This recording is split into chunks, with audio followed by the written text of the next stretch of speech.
Halika kayo! Sa halip na 3 beses kami magdi-deliver, isa na lang. Dahil nalusaw ang lahat ng yelo. Hindi ko nga alam saan nagpupunta yan eh.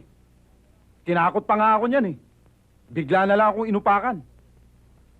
Para hindi ako makapagsumbong sa inyo. Totoo ho yung sinabi niya. Pero, siya ang unang umupak sa akin. Ikaw, kay bago-bago mo pa lang dito sa planta.